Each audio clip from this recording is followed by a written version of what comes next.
నిర్గమకాండము 8వ అధ్యాయము.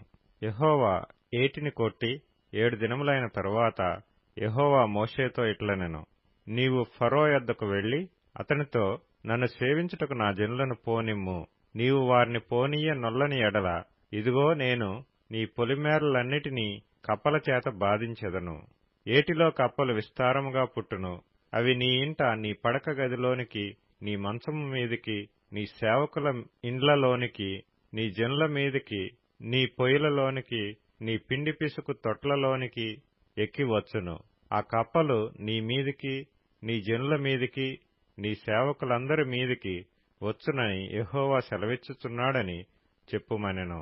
మరియు యెహోవా మోషేతో ఇట్లనెను, నీవు అహరోనును చూచి నీ కర్ర పట్టుకొని ఏటి పాయల మీదను, కాలువల మీదను, చెరువుల మీదను నీ చెయ్యి చాపి ఐగుప్తు దేశం మీదికి కప్పలను రాజేయమని అతనితో చెప్పుమనగా, అహరోను ఐగుప్తు జలముల మీద తన చెయ్యి చాపెను. అప్పుడు కప్పలు ఎక్కి వచ్చి ఐగుప్తు దేశమును కప్పెను. శకునగాండ్రు కూడా తమ మంత్రముల వలన అలాగు చేసి ఐగుప్తు దేశం మీదికి కప్పలను రాజేసిరి. అప్పుడు ఫరో మోషే అహరోనులను పిలిపించి, నా యొద్ద నుండి, నా జనుల యొద్ద నుండి ఈ కప్పలను తొలగించుమని యెహోవాను వేడుకొనిడి. అప్పుడు యెహోవాకు బలి అర్పించుటకు ఈ ప్రజలను అగత్యముగా పోనిచ్చెదనెను. అందుకు మోషే, నన్ను గెలిచినట్టుగా నీవు అతిశయింపవచ్చును. ఈ కప్పల శేషము ఏటిలోనే ఉండునట్లును, అవి నీ మీదను నీ ఇండ్లలోనూ ఉండకుండా చంపబడినట్లును, నీ కొరకును, నీ సేవకుల కొరకును, నీ ప్రజల కొరకును నేనెప్పుడు వేడుకొనవలెనో చెప్పుమని ఫరోను అడగగా, అతడు రేపే అనెను. అందుకతడు, మా దేవుడైన యెహోవా వంటి వారెవరునూ లేరు అని నీవు తెలుసుకొనున్నట్లు నీ మాట చొప్పున జరుగును. అనగా కప్పలు నీ యొద్ద నుండియు, నీ ఇండ్లలో నుండియు, నీ సేవకుల యొద్ద నుండియు, నీ ప్రజల యొద్ద నుండియు తొలగిపోవును.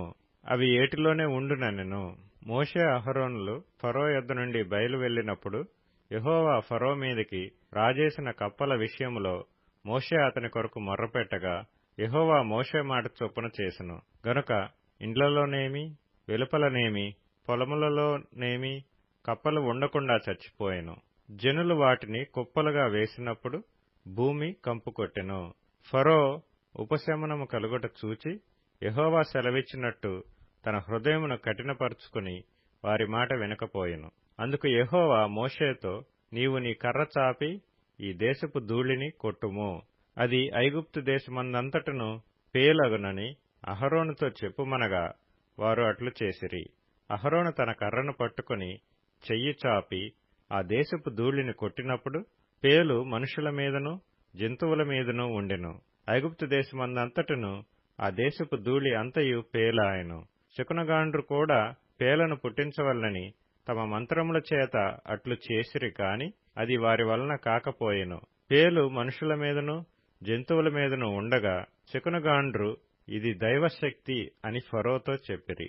అయితే యెహోవా చెప్పినట్టు ఫరో హృదయము కఠినమాయెను, అతడు వారి మాట వినకపోయెను. కాబట్టి యెహోవా మోషేతో, నీవు ప్రొద్దున లేచి ఫరో ఎదుట నిలువుము. ఇదిగో అతడు ఏటి యొద్దకు పోవును. నీవు అతని చూచి, నన్ను సేవించుటకు నా ప్రజలను పోనిమ్ము.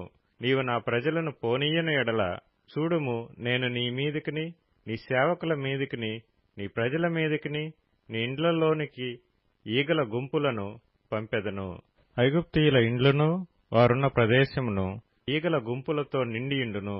మరియు భూలోకములో నేనే యెహోవాను అని నీవు తెలుసుకొనున్నట్లు ఆ దినమున నేను నా ప్రజలు నివసించుచున్న గోషెను దేశమును వినాయించెదను.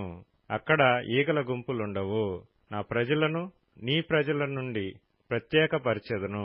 రేపు ఈ సూచక క్రియ జరుగునని యెహోవా సెలవిచ్చినట్టు నీవు చెప్పవలెనెను. యెహోవా అలాగు చేసెను. బాధకరమైన ఈగల గుంపులు ఫరో ఇంటిలోనికి, అతని సేవకుల ఇండ్లలోనికి వచ్చి ఐగుప్తు దేశమంతటా వ్యాపించెను. ఆ దేశము ఈగల గుంపుల వలన చెడిపోయెను.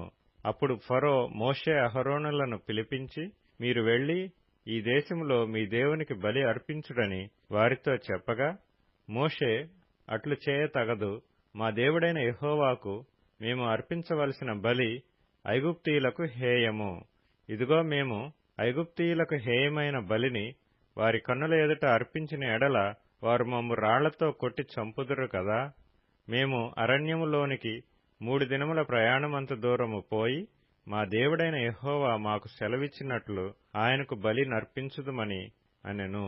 అందుకు ఫరో, మీరు అరణ్యములో మీ దేవుడైన యెహోవాకు బలి నర్పించుటకు మిమ్మును పోనిచ్చెదను గాని దూరము పోవద్దు, మరియు నా కొరకు వేడుకొనిడనెను. అందుకు మోషే, నేను నీ యొద్ద నుండి వెళ్లి రేపు ఈ ఈగల గుంపులు ఫరో యొద్ద నుండియు అతని సేవకుల యొద్ద నుండియు అతని జనుల యొద్ద నుండియు తొలగిపోవునట్లు యెహోవాను వేడుకొందును.